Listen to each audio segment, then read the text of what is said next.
covalently linked to form many characteristic polypeptide chains. This linear structure cannot exert its biological function until it falls into distinct three-dimensional structure. The amino acid sequence of a polypeptide determines its three-dimensional structure or conformation, therefore determines its function. The conformation refers to the spatial arrangement of atoms in a protein, which can be conceptually described in secondary, tertiary, and quaternary structure. Proteins in their functional folded conformations are called native proteins. A protein's conformation is stabilized largely by weak interactions or non-covalent interactions and forces, including hydrogen bonds, the hydrophobic effect, and ionic interactions. These weak interactions are so numerous that they predominate as stabilizing forces in protein structure. In addition, disulfide bonds also contribute to stabilize the native conformation of proteins.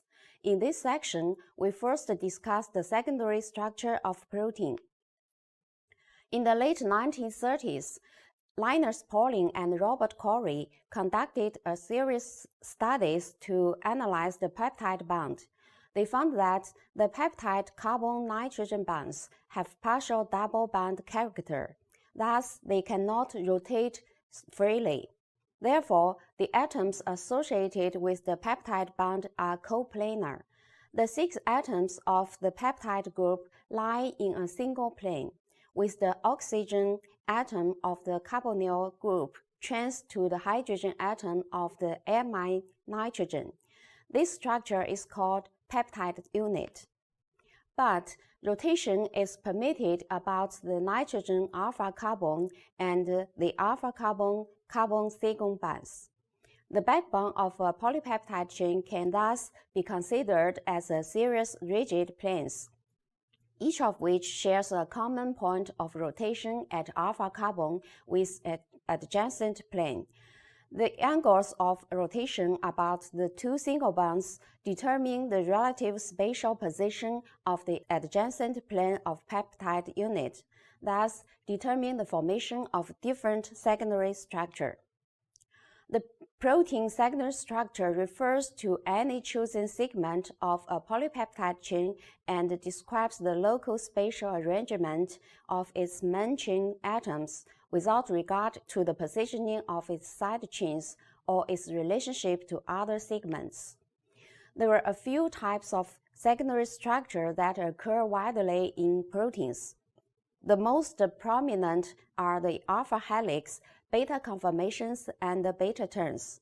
But some segments have no regular patterns, which are sometimes referred to as random coils. However, these random coils in a typical protein are not really random. Just because we cannot properly describe the structure of these segments, they are unchanging and highly specific to the structure and function of particular proteins. Our discussion will focus on the most common regular structures. So first, let me introduce the characteristics of alpha helix. Pauling and Corey first proposed the helical structure of a polypeptide chain called alpha helix. In this structure, the segment of polypeptide backbone is tightly wound around an imaginary axis in a right-handed model. There is a simple method for determining whether a helical structure is right-handed or left-handed. Make fists of your two hands with thumbs outstretched and pointing away from you. Looking at your right hand, think of a helix spiraling up your right thumb in the direction in which the other 4 figures are curled clockwise. The resulting helix is right-handed. This picture shows the alpha helix viewed from one end, looking down the longitudinal axis. Please note the positions of the purple R groups. The R groups of the amino acid residues protrude outward from the helical backbone.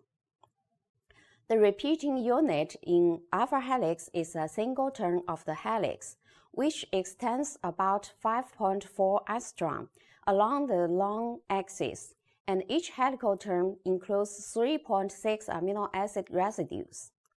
The structure of helix is stabilized by hydrogen bonds between the hydrogen atom attached to the nitrogen atom of a peptide linkage and the carbonyl oxygen atom of the fourth amino acid on the amino terminal side of that peptide bond.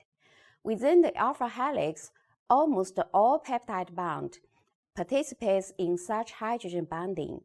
Each successive turn of the alpha helix is held to adjacent terms by 3 to 4 hydrogen bonds to maintain the stability of the overall structure.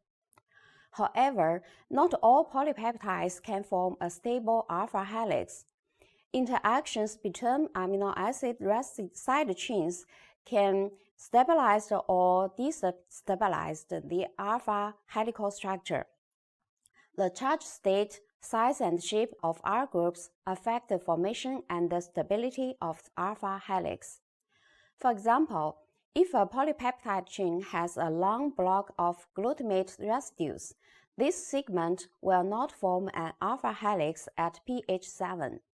The negatively charged carboxyl groups of adjacent glutamate residues repel each other so strongly that they prevent formation of the alpha helix. The bulk and shape of asparagine, serine, threonine, and cysteine residues can also destabilize an alpha helix if they are close together in the chain. The presence of the proline or glycine residues also restrain the formation of alpha helix. Proline is an amino acid.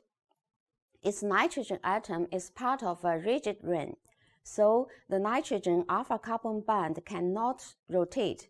In addition, the nitrogen atom of a proline residue in a peptide linkage has no substitute hydrogen to participate in the hydrogen bonds with other residues. Glycine has more conformational flexibility than the other amino acid residues. Polymers of glycine tend to take up coiled structures quite different from an alpha helix. In 1951, Pauling and Corey predicted a second type of repetitive structure, the beta conformation.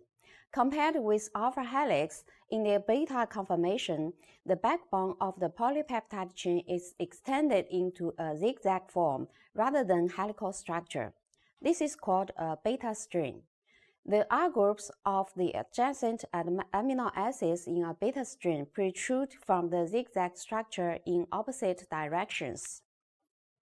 Several segments of a beta string can be arranged side by side to form a beta sheet or beta-plated sheet.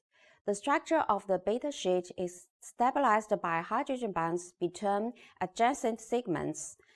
The individual segments that form a beta sheet are usually nearby on the polypeptide chain, but can also be quite distant from each other in the linear sequence of the polypeptide. They may even be in different polypeptide chains. In beta sheets, the amino terminal to carboxyl terminal orientations of adjacent segments can be the same or the opposite, therefore forming a parallel beta sheet or an antiparallel beta sheet. When a polypeptide chain is folded into compact structure, some segments reverse direction to form terms or loops. These are the connecting elements that link successive rings of alpha helix or beta conformation. Beta term is particularly common to connect the ends of two adjacent segments of an antiparallel beta sheet.